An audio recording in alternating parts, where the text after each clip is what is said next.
Do you realize the average person who gets a DUI or DWI, depending on what state you live in or what part of the world you live in, has been driving around drunk for 80 to 100 different times in their life before they actually get caught? So, and the average person has been doing this for a decade or more. So they've been driving around on a regular basis, drunk or intoxicated to the point where they could get a drunk driving conviction. And they've been doing this for a decade. And it gets to the point where now they finally got caught, and now they think they need to do something about it because now they have a legal issue. Now it's going to be on their record. So now they're scared, and now they're forced to do something about it because they legally have an obligation to do something about their, their alcohol use disorder. Now they have to do something about it because they've been caught. And this is the worst reason of all to finally work on oneself. People have to have the awareness that if they're drinking on a regular basis, don't wait to get your first DUI. This is what my wife did. And if you know my story, again, I was married for 25 years, and my wife passed away from alcohol use disorder a little over 5 years ago. And there's no question, looking back in retrospect, she should have been in a rehab facility a decade before she finally did. And her motivation was to finally go into a rehab facility, a detox rehab facility, is because she was facing legal issues, because she got her first DUI. And then it was like, oh, it dawned on me, I have a problem.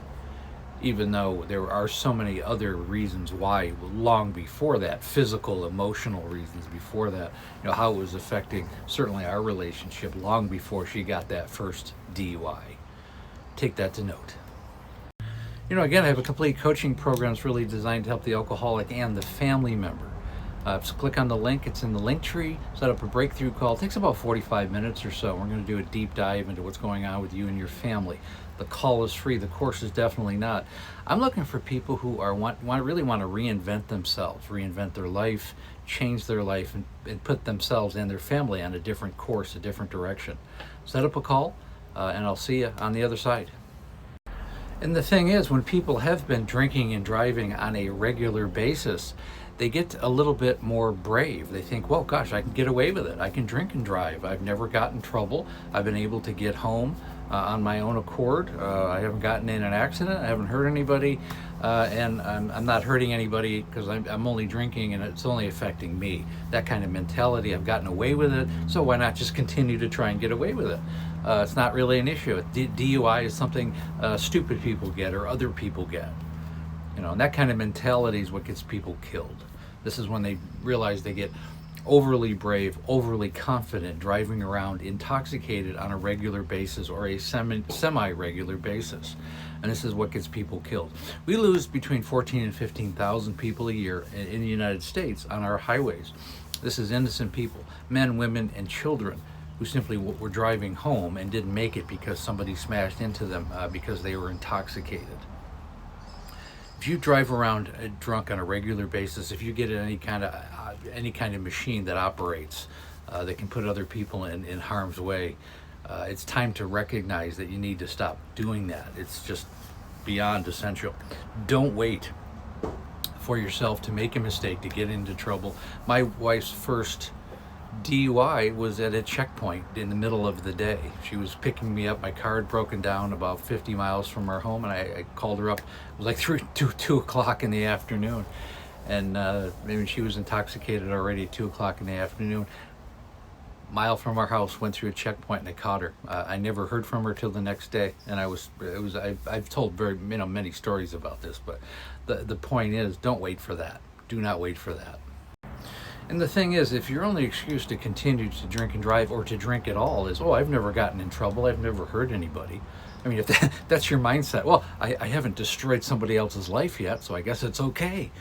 And people have that kind of laissez-faire mentality, and it's really just, you're really just shoring up and not facing the reality. You're in denial. It's another form of deep denial. You want to continue down the path because you haven't had a whole lot of physical issues yet, and then there's this mentality of I'm a functioning alcoholic, so it's okay, I still pay my bills. This week, and it's the mentality that Life hasn't caught up to you yet. It's not a matter of if, it's a matter of when, and it will catch up to you. Alcohol is a class 1 carcinogen. It's literally ethanol. It's a poison that you're putting into your body, and if you put it into your body on a regular basis, it's going to destroy your organs, including all your organs and your brain, and all your relationships, and your wealth, and everything that you care that's near and dear to you. It's going to destroy that, no question. And if you have the mentality, well, I'm not as bad as those people, that happens to everybody else, it's not going to happen to me. If you have that mentality, recognize this, and I hope this video helps you realize what deep denial that you are in. And if you have the ability maybe to ask the people in your life what they think your activities are doing to them and to the relationships. If you can't do that, then you obviously have a problem, because you already know how they feel. And if you don't have the ability to care how the people in your life feel, well, this is the narcissistic self-centeredness of this disease. If you don't care that you get behind the wheel of a car, maybe potentially hurt yourself, hurt other people who are simply trying to get home or get to work or going shopping, and you have the potential to hurt other people and you don't care, you got a serious problem. And I hope you have the ability to recognize that once and for all. And so much of the problem is alcohol is so permeated into our society. I mean, it's almost a masculine thing. You can't hold your liquor. What's the matter with you? Or for a housewife or women, they drink a glass of wine because their kids are crazy. So it's okay to relax a little bit with a glass of wine. And that's how it starts. I mean, this is how it's kind of handed to us on a platter. Oh, drink, it's good for you. It's not. It's not. Nobody tells you that. Nobody tells you the flip side, the downside. Everybody thinks they know the downside, but the reality is no, they don't, because they think they're up here and the downside's down here, and these two are never going to meet. If you continue to do it on a regular basis, I guarantee you the downside is going to catch up with the upside of alcohol. And I really, really hope that makes sense. Again, Amanda's story and so much more is in the memoir. It's called Amanda, A Cautionary Tale of Alcoholism. It was the story of my wife's 25-year decline with AUD, and unfortunately she passed away 5 years ago. The memoir is very important. It tells a real depiction on what happened to her life and our life together. You can find it in the link, again, in the link tree. It's available on my website in the link. There's an international link. It's available anywhere in the world, and you can also get it on Amazon.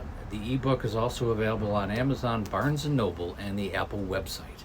And again, thanks for listening.